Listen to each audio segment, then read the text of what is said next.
الحمد لله رب العالمين والعاقبة للمتقين والصلاة والسلام على رسوله سيد المرسلين وعلى آله وصحابه أجمعين أما بعد أعوذ بالله من الشيطان الرجيم بسم الله الرحمن الرحيم إن أول بيت وضع للناس الذي ببكة مباركا وهدى للعالمين آمنت بالله صدق الله مولانا العظيم وبلغنا رسوله نبي الأمين الكريم ونحن على ذلك لمن الشاهدين والشاكرين والحمد لله رب العالمين بارگاہ رسالت امام میں ہدیہ درود شریف اللهم صل على سيدنا صلاة وسلام علیہ یا رسول اللہ صلی اللہ تعالی علیہ وسلم۔ بے شک وہ پہلا گھر جو لوگوں کی عبادت کے لیے مقرر ہوا، جو مبارک ہے، اور سرزمین مکہ میں ہے اور عالمین کے لیے ہدایت ہے۔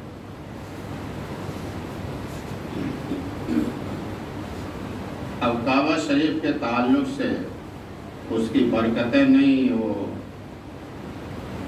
اس کی تاریخ، کعبہ کو کب لوگوں نے بنایا ہے، یہ تاریخ سلسلے وار چل رہی ہے۔ پچھلے جمعہ بتایا حضور صلی اللہ علیہ وسلم کے زمانے میں جب آپ کی عمر شریف 35 سال کی تھی، اعلان نبوت سے 5 سال پہلے ایک خاتون کی بد احتیاطی کی بنیاد پر کعبہ شریف کو پھر تعمیر کرنے کی ضرورت پیش آئی۔ وہ بد احتیاطی ایسی تھی، کچھ بخور وغیرہ جلانے میں کچھ بد احتیاطی ہوئی، غلاف کعبہ میں آگ پکڑ لی اور اس کی چھت وغیرہ وہ کھجور کے شاخوں کی اور پتوں کی تھی، وہ جل گئے۔ تو حضور کے زمانے میں جب آپ کی عمر شریف 35 سال کی تھی تو قریش کے لوگوں نے مل کر کے کعبہ شریف کو تعمیر کیا تھا، اور یہ تعمیر کرنے میں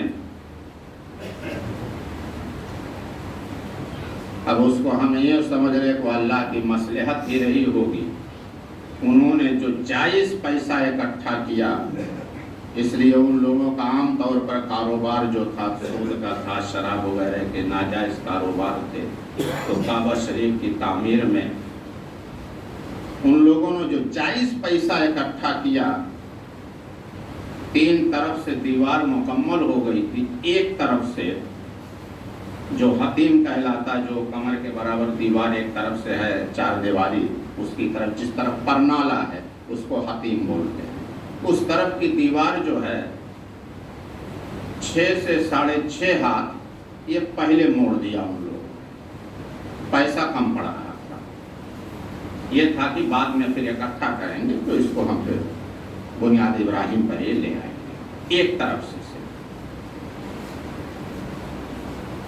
تو حضور کے زمانے میں جب حضور کی عمر شریف 35 سال کی تھی،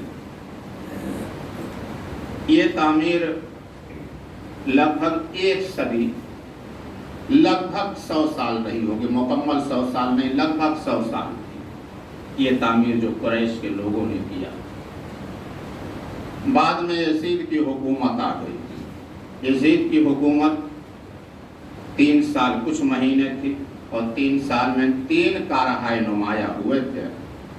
میدان کربلا کے بعد، میدان کربلا ہوا، اس کے بعد حجاز کے لوگوں نے یزید کی حکومت کے خلاف بغاوت کر دی، تو مدینہ میں اس نے فوج کشی کیا۔ مدینہ کو تاراج کرنے کے بعد یہ فوج مکہ معظمہ چلی۔ یہاں ایک صحابی رسول ہیں حضرت عبداللہ ابن زبیر، معزز صحابی ہیں، صحابی ویسے بھی معزز ہوتا ہے، اب خاندانی اعتبار سے بھی قریش میں ایک مقام رکھتے تھے۔ حضرت ابوبکر صدیق رضی اللہ تعالیٰ عنہ کے نواسے بھی ہیں، اور ام المومنین حضرت خدیجہ رضی اللہ تعالیٰ عنہ کے بھتیجے بھی ہیں۔ انہوں نے مکہ میں اپنی حکومت کا اعلان کر دیا۔ جب یزید نے چڑھائی کیا تو یزید کے مقابلے میں ان کی طاقت بہت کم تھی، یزید کی بہت بڑی سلطنت تھی، یہ بڑی سلطنت شاید دنیا میں آج تک کسی کی قائم ہوئی۔ حضور کے زمانے میں جو دنیا کی 2 سپر پاور طاقتیں تھیں، حضرت عمر فاروق نے دونوں کو گرایا تھا اور دونوں سلطنت اسلامیہ میں شامل تھی۔ یہ بہت بڑی حکومت تھی۔ تو باہر نکل کر کے انہوں نے مقابلہ کیا، لیکن ان کو پیچھے ہٹنا پڑا۔ تو مکہ شریف میں مسرور ہو گئے۔ یزید کی فوج نے ارد گرد کے جو پہاڑ تھے وہاں سے منجنیقیں رکھ کر کے شہر پر جو ہے پتھر اور آگ کے گولے برسانا شروع کیا۔ تو یہ کعبہ شریف میں بھی گرے، تو آگ کے گولے کوئلہ جلا کر کے بڑے بڑے اور لکڑی جلا کر کے جو منجنیقوں کے ذریعے پھینکتے تھے، اس زمانے میں توپ کا کام کرتی تھی، ارد گرد کے پہاڑوں پہ نصب کرے، تو اس میں غلاف کعبہ جل گیا۔ یہ حضور کے زمانے کی 1 صدی بھی نہیں گزری تھی، اس پتھر بازی اور آگ زنی میں غلاف کعبہ بھی جلا، اور جو چھت حضور کے شاخوں کی اور پتوں کی تھی وہ بھی جل گئی۔ بہرحال غلاف کعبہ جل رہا تھا، کعبہ کی بھی حرمتی ہوئی، یزید کا انتقال ہوا، فوج کو پتہ چلا، وہ تتر بتر ہو گئی۔ عبداللہ ابن زبیر کی حکومت جو ہے پورے عالم اسلام پر قائم ہو گئی، یہاں تک کہ بنو امیہ کا جو گڑھ تھا شام، سیریا وغیرہ علاقے میں بھی ان کی حکومت قائم ہو گئی۔ جب امن بحال ہوا تو عبداللہ ابن زبیر نے جو اس وقت تک صحابہ کرام تھے، اکابرین تھے، ان کو اکٹھا کیا، یہ مشورہ طلب کیا کعبے کو پھر سے تعمیر کیا جائے۔ تو کچھ لوگوں نے کہا کہ مرمت کر دی جائے، کچھ لوگوں نے کہا پھر سے تعمیر کیا جائے۔ تو عبداللہ ابن زبیر جو حاکم تھے، انہوں نے کہا اگر کسی کا گھر جل جائے اور اس کو استطاعت ہو، طاقت ہو، تو مرمت کرنے کے بجائے پھر سے تعمیر کرے گا۔ کہ اللہ کا گھر ہے، ہمارے پاس اتنی طاقت ہے، اس کو پھر سے جو ہے تعمیر کیا جائے۔ تو عبداللہ ابن زبیر نے پھر سے اس کو خانہ کعبہ کی تعمیر کیا، اور ان کی تعمیر میں خصوصیت یہ تھی، یہ جو قریش نے 6.5 ہاتھ پہلے موڑ دیا تھا دیوار، انہوں نے مکمل وہ دیوار پہ لے آئے، جو بنیاد ابراہیمی تھی، حضور صلی اللہ علیہ وسلم کی خواہش بھی تھی۔ آپ نے ایک بار ام المومنین عائشہ صدیقہ سے بتایا کہ ہاں قوم نے، قریش کے لوگوں نے پیسے کی کمی کی بنیاد پر یہاں سے دیوار موڑ دیا تھا پہلے، اور میری دلی خواہش ہے کہ میں اس دیوار کو گرا کر کے بنیاد ابراہیمی پر اس وقت لے آؤں، لیکن اس میں خدشہ یہ ہے کہ ابھی یہ لوگ نئے نئے مسلمان ہوئے، فتح مکہ کے بعد نئے نئے مسلمان ہوئے ہیں، لوگ سمجھیں گے پھر انہوں نے کعبہ کی طرف کر دیا۔ یہ اس وقت مناسب میں نہیں سمجھتا، لیکن حالات ٹھیک ہوئے تو میری یہ خواہش ہے میں اس بنیاد پر لے آؤں۔ تو عبداللہ ابن زبیر نے صحابی رسول تھے اور حضور کی خواہش بھی تھی، تو انہوں نے بنیاد جو ہے، جو بنیاد ابراہیم کی ایک طرف سے انہوں نے جو پیسے کی کمی کی بنیاد پر 6 ہاتھ پہلے موڑ دیا تھا، وہاں تک لے آئے۔ اور دوسری قریش نے کیا تھا، خانہ کعبہ کے حضرت ابراہیم علیہ السلام کے دور سے 2 دروازے ہوا کرتے تھے، ایک اس طرف مشرق میں، ایک مغرب میں، اور دروازوں کی خصوصیت یہ تھی کہ زمین کے برابر ہوتے تھے، ابھی ایک دم اونچے ہیں، سر کے اوپر ہیں۔ تو عبداللہ ابن زبیر نے حضرت ابراہیم علیہ السلام کے زمانے سے جو معاملہ چلا آ رہا تھا، 2 دروازے رکھے اور زمین کے برابر رکھا۔ یہ بھی تعمیر زیادہ دن نہیں گزری، 6 سال کے عرصے میں عبداللہ ابن زبیر کی حکومت ختم ہو گئی، بنو امیہ پھر آ گئے۔ تو ان کا دوسرا حکمراں عبد الملک بن مروان، یہ جب آیا تو اس کے زمانے میں ایک شخصیت، بڑی متنازع شخصیت گزری ہے، حجاج بن یوسف۔ دین کا کام بھی اس نے کیا اور ظلم بھی بہت کیا، اس نے بڑے بڑے صحابہ کو بھی شہید کیا ہے۔ تاریخ میں ظالم ترین کہا گیا ہے، بلکہ کسی اہل علم نے یہاں تک کہا ہے اگر پہلے کی امتیں میدان محشر میں تفریحاً کہا کہ اگر میدان محشر میں کبھی یہ مسئلہ اٹھا، اپنی امتیں لوگ اپنے ظالموں کو اگر پیش کیا تو ہم خالی حجاج بن یوسف کو پیش کر دیں، یہ اتنا بڑا ظالم تھا، دین کا بھی کام کیا آج کے زمانے میں جو قرآن شریف ہے اس پہ جو زبر زیر لگے ہوئے اسی کا لگوایا ہوا ہے۔ جب مسلمان عرب سے باہر نکلے تب ظاہر بات ہے ان کو زبر زیر کی ضرورت پیش آئی، تو یہ اس نے ہی لگایا ہے۔ اور اس کے دور میں فتوحات بھی بڑی ہوئی۔ سندھ میں محمد بن قاسم جو آیا تھا سپہ سالار تھا، اسی کا بھتیجا ہے۔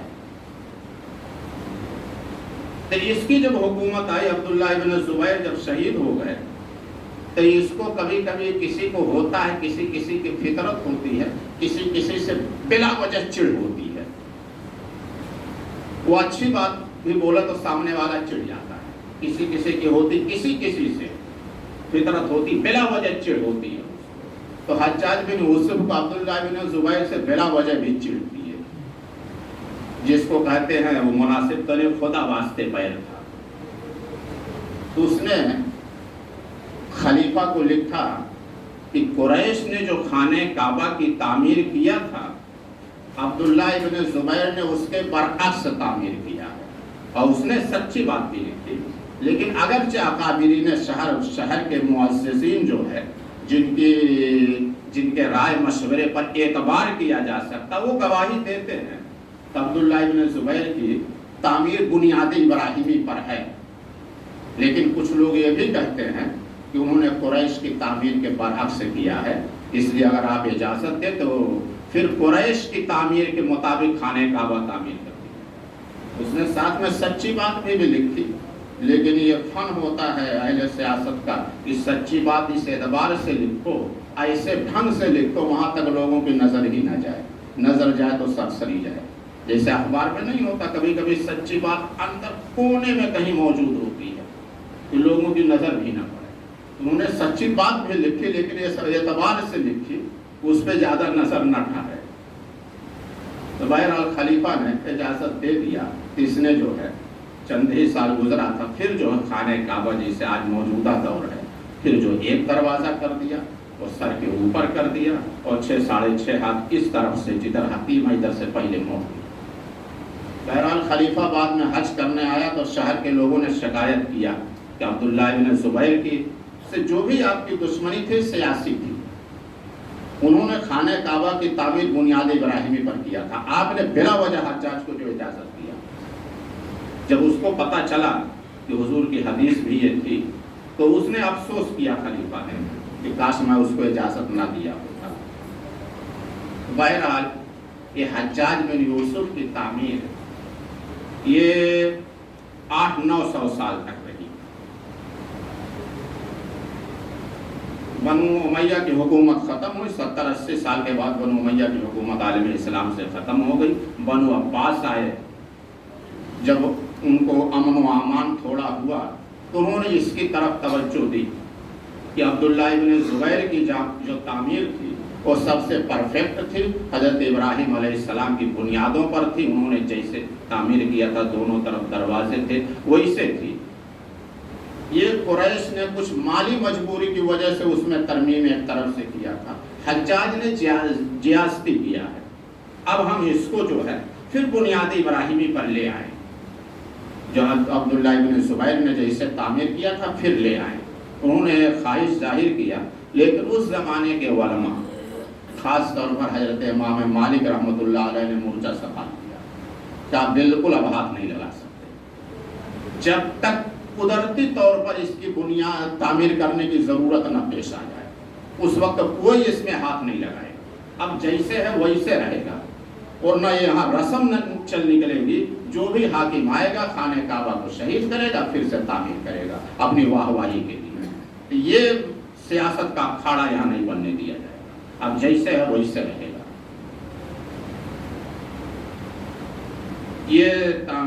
اور یہ جو ہے اس نے 6 ساڑھے 6 ہاتھ پہلے موڑ دیا تھا۔ یہ عمارت رہی ہجری 1040 تک، ہجری 1000 عیسوی نہیں، ہجری 1040 تک یہ عمارت رہی۔